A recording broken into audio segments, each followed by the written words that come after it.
Tonight, on an interview with an interesting person, Celine Smith, with your host, Kevin Schoen, and the band, Larry.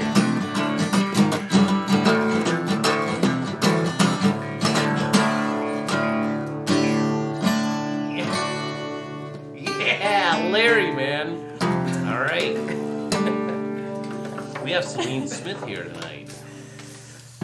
And I've heard that you're an interesting person. Well, I would hope so. Hope so. I'm on this show, so I better be. Okay. So you've been to Nepal. Yes. Okay. And that's where, like, that big giant, it's like a big giant mountain, right? Yeah. These people climb it, and they're like, dude, I made it. Yes. Yeah, and sometimes they freeze on the mountain where Mount Everest is and stuff like that. That does happen, yep. Yeah. Yeah, but there's a lot more to Nepal than Mount Everest. Oh, Surprise! I knew we were going to go there. Okay. Yeah. So, I assume then that you didn't go climb Mount Everest, right? No. Okay, No, yeah, I actually couldn't even see it from where I lived. Okay, good. Okay. So, tell me, what were you doing in Nepal? So I was a Peace Corps volunteer, and we were doing food security work, which for me meant doing like public health type of work, nutrition, sanitation, hygiene education in a rural village. So who were you, you were doing this as a educational process with people? Yes. Right? And so was it, what type of people did you educate? Just anybody and everybody who was around? Or particular government leaders or those types of things? Or how'd that work? Yeah, that's a good question. So every Peace Corps volunteer does things a little differently because basically the idea is you go in and learn the needs of the community, what they're open for, what they're wanting. Mm-hmm. And then, so for me, it happened to be that I ended up working a lot with the mothers groups because every ward had mothers groups, which were like women volunteers from the health post, spreading information about health to their area. Oh, I see. So there was 12 different women's groups in my village, and so I would go to those meetings every month. I also went to the local school and did health classes with the 7th and 8th graders. So it looked a lot like that for me, but then I had other friends who focused on agriculture and worked with the farmers and worked one-on-one. So were they also in the same village as you, the other Peace Corps people, or they were in villages down the way or whatnot? No, it was funny. I actually, when we first got placed in our permanent villages, because Peace Corps has 3 months of training first, where you're with all the other volunteers in an area, and then you get sent off to a separate village where you'll be for the full 2 years. So when I found out this one guy in my group would be 10 kilometers away from me, we were like so excited. We were like, oh, we'll ride bikes to visit each other all the time.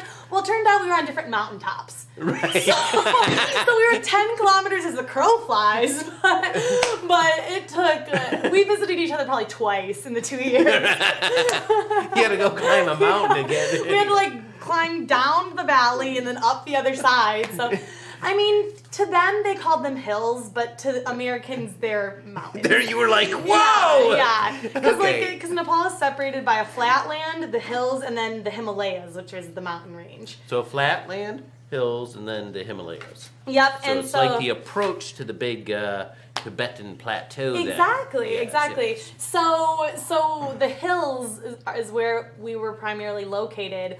We call them mountains, they call them hills. They were like, yeah, these are just hills. Yeah, they're not snow-capped, so they can't be quite mountains yet to them. Now, what's the population of the village, roughly, do you know? My village was about, I believe, 1,200. Okay. And Peace Corps around the world varies in terms of village size. I have a friend that was in a village that had less than 200 people. Mm-hmm. And I think she was in West Africa. But then I have a friend who's currently in Dominican Republic, and she has about like 10,000 people in the place she's located. Okay. So it really varies. Yeah, but mine was under 1,200. And so how did they determine, the Peace Corps determine like this village kind of needs some help? They are having this problem, and we're going to send a person to this village for agricultural purposes, and this other village for what you were doing. Yeah. Are they doing like a prior assessment to figure that out, or what? Yep. So they do prior assessment. They do site developments, and basically Peace Corps only goes to countries where the government invites them and wants them in. So the government has already assessed what they want. Oh, I see. And they will give suggestions of areas. Oh, I see. Now, with that being said, the places that might be highest need might not be the places volunteers go, because if it's not safe for the volunteer, then they're not going to send us there. Right. So we were in areas that they had food. Mm-hmm. They just might have fallen away from some of their original practices that might have been better for them, or they might not have variety in their food, such as vegetables in the wintertime. Right. So they were just needing some extra practices. Whereas there's some places in Nepal that like are extremely remote and have only like a handful of crops that they eat all year, and so it wasn't necessarily the highest need places we were. Oh, I see. Okay. Yeah. So it kind of depends. I see. And so what were you doing specifically from an educational standpoint? You were trying to adjust the crops that they were planting, or what were you doing? So the agricultural volunteers were helping to build hoop houses to help off-season vegetable gardening and things like that. Yep.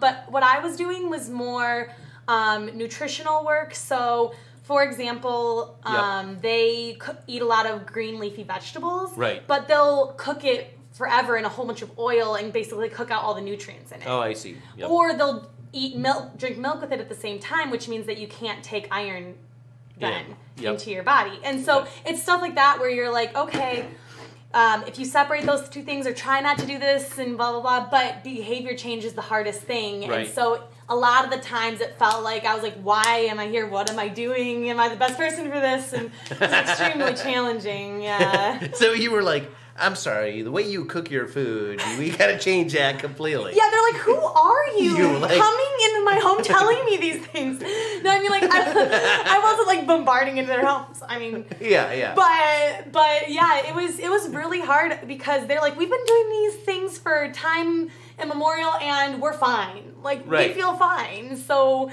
but there was a really interesting story of a time where, like, Nepalis have a belief in cold and hot foods, and when you have a cold, that you shouldn't eat a cold food at the same time. Yep. So a lot of fruits are considered cold foods. So if you have a cold, you shouldn't eat oranges, right? Oh, is the belief. Really? Okay. And so in my eyes, as a nutrition person, there was like, you need to be eating the oranges. It's super important. Like, they're taking oranges away from babies while they have runny noses. And I'm like, give the kid the orange, you know?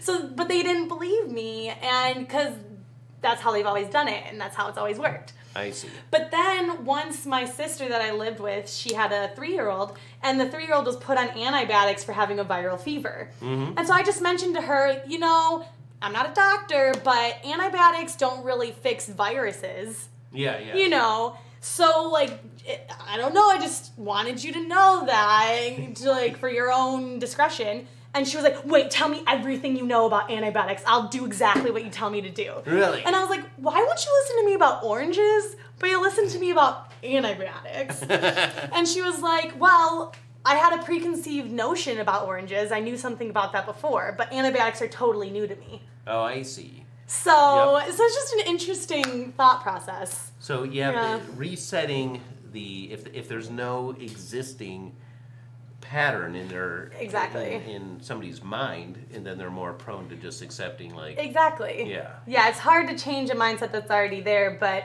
I mean, if there's nothing there, then you get to give them exactly what is best for them. Interesting. And then, with all that being said, my real purpose of going to Nepal was for cultural exchange. It was never really intended to be for international development, because it does have a lot of issues. Really? Okay. I want to hear about those. Okay. Well, that's great. We'll get into that on the second one. I want to hear about those. Okay.